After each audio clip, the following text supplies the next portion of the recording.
If you've read the title and clicked on this video, then you probably already watched the match, or you at least already know what happened in the match. But if you don't, Spain beat Portugal in the round of 16 of the World Cup yesterday. It's already been close to 10 hours since the match, and honestly, it still doesn't feel real. It still doesn't feel real that the dream is over, that there won't be a last dance anymore. I will never see Ronaldo with a World Cup trophy. And it's genuinely sad. It genuinely is. I have mixed emotions right now. I feel sad. I feel angry at the Portuguese football national team. But I also feel like my own dream also got crushed yesterday. And it doesn't make any sense. It doesn't make any sense at all. I'm not gonna talk about the game in this video because I'm not a football pundit or a football analyst, so I don't think anything that I say about the match will be anything of value. I also don't think that there is a lot that I can add to what's already been said. The overall team just played very poorly. That's common knowledge at this point. From the very first game, it was pretty evident that they were not meant to win it. It's just that we as fans didn't want to believe it. We wanted to believe that the last dance was possible. We didn't want to accept the fact that Ronaldo would retire without ever winning the pinnacle of football trophies, but now we have to accept it. We have to accept that it's over. The reason why I wanted to make this video was I wanted to share my story of how I got a hobby that I never thought I'd be interested in. And I also wanted to share a message to Ronaldo at the end. So I started watching football at around late 2021. And if you know anything about football, you should know that that was the point in Ronaldo's career where his career took a noticeable decline. So basically, I never got to see Ronaldo in his prime. I never got to see the Real Madrid version of Ronaldo. You know, it's funny sometimes. I support Real Madrid in club football because Ronaldo is the biggest legend of that club. Yet I never watched him play there. It's weird, but you know, it is what it is. But let's not talk about that. Let's go back to where we were. So my friends got me into football, okay? And all of my friends were and still are Barcelona and Messi fans. Obviously, since they supported Barcelona and Messi, at the start, I also supported those teams and players. But the more I started watching the highlights, the more I started watching the games, the more that I started following football, the more I started liking Ronaldo. The more that I followed football, the more I thought, what a beast this guy is.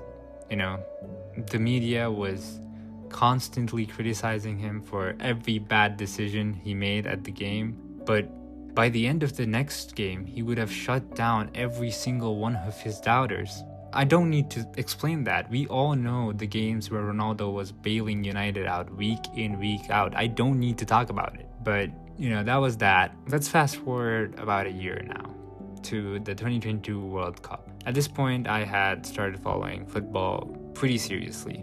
On the outside, I still supported Messi and was supporting Argentina to win the World Cup, which they did, which is absolutely amazing. But you know, I distinctly remember that Morocco game and the entire campaign of Portugal in that World Cup. And I remember thinking that Ronaldo doesn't deserve this treatment. When I saw Ronaldo walking out of that tunnel crying, in that moment, for some reason, my heart also ached. After that World Cup, I was sure who I liked more and started supporting Ronaldo openly.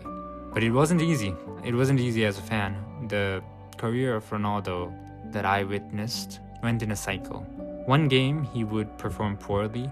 Everyone would tell him to retire. The next game, he would drop a banger of a performance and shut everyone up. Even after all that, when it came to winning a title, he fell short. every single time. I would say that I'm one of the Ronaldo fans that followed his entire Al Nassr journey week in and week out. And during that time, I saw how Ronaldo, despite being the best player on the team, always fell short right in front of the finish line. Always. Then the Euros happened. Ronaldo was entering the tournament in red hot form. But then the game started happening. And he ended the tournament goalless. He even missed a penalty, and everyone once again started saying that he should retire, that he was holding Portugal back. As a fan at that time, I had seen my club win everything, but I hadn't seen my favorite player win even a single title. And I wanted to experience it. I wanted to experience Ronaldo win something big at least once in his career, but he was failing every single time, and it was so difficult to watch that. That is why when the Nations League final happened, I was the happiest I had ever been as a football fan. I can pretty confidently say that that was the peak of my footballing experience, or my football viewing experience. I already experienced the club I support win almost everything, and honestly that doesn't even compare to the feeling I got when I saw Ronaldo crying as he won the Nations League title. Fast forward a couple more months, and then it happened again. Ronaldo ended up winning the Saudi Pro League as well after failing for 3 years. What was crazy about that win for me was the fact that Ronaldo had just lost the AFC Cup a week before, and people were criticizing him at that time as well. But the very next week, he came into the game, scored a brace, and proved everyone wrong once again. And that is why going into this World Cup, all I wanted to experience was Ronaldo lifting the World Cup. I wanted to experience a feeling as a football fan that could top the Nations League win. But reality is not what you expect. It is not.